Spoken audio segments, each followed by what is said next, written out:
பெருக்கல் வகுத்தலுக்கு கூடும் நேரம் வழி இருக்கு. இருக்கிற நாள இருவரும் சேர்ந்து இணை பிரியாம கழிச்சிட வேணும்.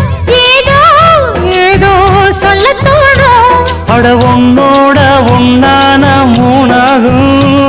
அது இப்போதும் எப்போதும் தேனாகும். பள்ளிக்கூடம் போகலாமா, அதுக்கு புத்தகத்தை வாங்கலாமா? எல்லோருக்கும் நல்ல பாடம் சொல்லாமலே புரியும் பாடம்.